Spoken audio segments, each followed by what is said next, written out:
everybody. Welcome back to another episode. Today, we're going to be talking about whether or not college is still worth sending your children to. Boom, boom, boom. I recently did a social media post about this, and man, everybody has a hot opinion on this topic. So I figured we'd do a podcast about it. Now, for us to agree or disagree whether or not college is worth it, we first have to agree with the definition. What college was originally meant to do and whether or not it still serves that function. Because if your definition of the reason to go to college is just to get an education so you become smarter and interpret information in the world, better, then obviously that is a completely definition of success and whether or not to send someone to college versus what I think it is, which is to give your child the best possible start on life. That, to me, justification for higher education is the number one reason for sending your kids to college. It's going to give them a leg up and allow them to live a better life than if they had not gone to college. So we're going to talk about a bunch of different things here. There are some nuances. I do not think that there's a one-size-fits-all pill here. I have a strong opinion. I'm going to share what I'm going to do with my children, what my plan is, and we're going to look at the actual hard numbers here. We're going to be going in some nuances like Ivy League schools, specific professions that require a degree like a doctor or a lawyer or a nurse or something like that, versus just as a whole in society, would the majority of students who are going to college be better off without it? So with that, let's jump in. So let's talk about some reasons for going to college. Obviously, making more money would be a great reason. On average, you do make more money going to college, though that gap has decreased over time. Used to, the gap between the college graduates and the non-college graduates used to be very, very large. Now, not so much. The reason for that is because the marketplace is shifting. It is no longer favoring college degrees. It is favoring real-world experience. For example, if you're going to go and get a medical device sales job, let's use that for example, they want experience. They want somebody who has a track record and they can look and point at that track record and go, look at all the doctors that I've built relationships and sold products to. That is the number one thing they want. In other words, the workspace now is filtering for performance-based, and performance is derived from experience. And so you're seeing a lot less of a gap between the college graduates and non-college graduates because of that. Real-world experience is making businesses money, not necessarily college degrees. And so you can get this higher education, but that gap is shrinking between the college graduates and the non-college graduates. But on average, they do make more money. So that's a point for going to college. Also, higher education, getting smarter, being able to make better decisions in life, being able to critically think and problem solve, being able to write persuasive essays, being able to do basic algebra and math. These are important life skill sets that everybody, in my opinion, needs to know. I will say, though, that I think the majority of what is taught in college is honestly quite worthless. I remember having to take PE classes and sports journalism. Really, physics is important maybe if you're launching rockets, but for the majority of people, we're not going to use physics. I do believe that the majority of the information taught is not usable in society, but it does stretch the brain in specific ways to open it up, to make it more successful thinking about and problem solving other areas. In other words, me learning physics, I do think helps me in some way, shape, or form help manage a development project, because I'm able to critically think and figure things out and go through the numbers. So that's another point for college, living a better life, being smarter. Nobody can take that education away from you. Let's talk about some reasons maybe not for going for college. So the average college graduate takes 10 to 20 years to pay off their student loan debt. That's like dragging a ball and chain around your foot, up to 20 years. That is a huge setback for going to college. Big, big setback. If you are taking that much time and paying that much interest on these student loans, it means that there's an opportunity cost of being able to take the money that you're paying on student loans and invest that money in yourself, invest that money. I mean, imagine all the payments that you made over a 20-year period on your loans. Imagine if you took those same payments and put it in an index fund and had it compound at 7-8% interest for 20 years. I guarantee you that would be a lot of money, a whole lot of money. So being able to go immediately in the workforce at age 18, 19, and work for 4 years, develop a skill set, not such a bad idea. So let's talk about that. I do think that if you're not going to go to college, you have to go into the real world with one thing in mind, and that is to learn a skill. If you're going to go and be a lifeguard, you're not going to be able to make a lot of money. That's not a very attainable skill. However, if you're going to real world to do copier sales or door-to-door sales and you're going to learn sales, that is a skill set that you can take with you, not just in your workplace environment, but your personal life as well. That is a skill no one can take away from you, and it is a very, very valuable skill. Doing sales, something like that. Construction work, doing a specific trade, learning HVAC work or concrete.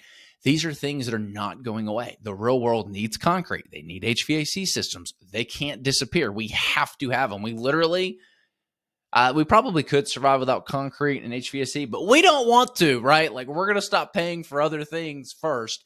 So they make for really good professions to go into, and you don't have to go to school and get all this debt, to go into them. So there's an argument to be made that if you are not going to go to college, make sure you are learning a skill set: sales, marketing, business management, anything that is related to running an actual business. You need to learn that. And that is my main argument. As long as you're going into the real world to obtain some kind of skill set, I think that there's no higher value. I think that you're going to have a better start in life than if you were to go to college. Another big issue I got with college is most parents send their 17, 18-year-old kid off to school and don't put as much pressure as they should for them to choose the right degree that's going to get them somewhere. I can't tell you how many people racked up $40,000, $50,000 of debt on a communications degree or a political science degree or basket weaving degree. I had some friends do some pretty silly stuff. Oh, psychology. That was it. And they didn't even want to be psychologists. That is what you don't do. And the parents are making this kid who on average, I want to say they end up paying like close to $80,000, $90,000, $100,000 total for college. If you consider all the living expenses and the interest that comes along with the debt. So that's a lot of money for an 18-year-old to decide. And they don't know that they're even making that decision. Few parents sit them down, actually draw things out and show them what's going to happen. It's like, just go off to school, pick something, and here's your time to fly.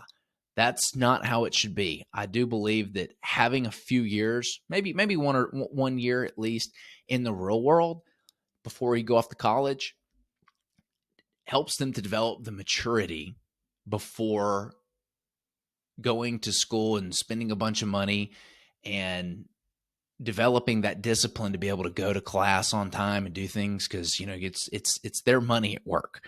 That's what they've got at stake. So making sure they've got some skin in the game for college, I think, is really important, whether it's working their way through it or working for a year to maybe pay for the down payment or something like that.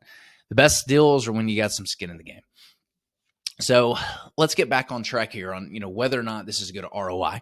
You've got to look at how much money goes into something and how much do you get back from it. That's return on investment. So on average, if you're spending, $80,000 to $100,000 on college, remember tuition, living expenses, interest, debt, payback, etc. Is that investment worth it? Is it going to allow you to make more money over time compared to what you would have made if you didn't make that investment?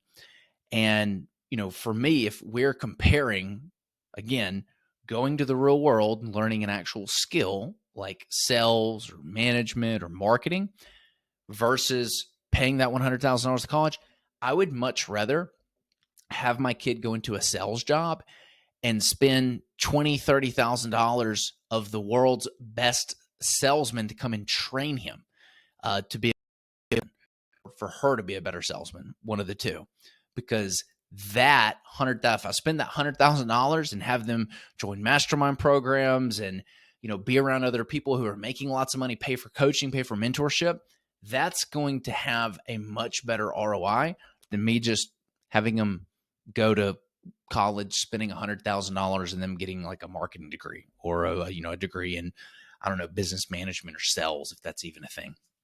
So that's kind of how I'm looking at it. The majority of people who are going to go out in the real world and learn an actual skill, and by skill, I mean, think about one of those cogs that make a business run really efficiently, really well.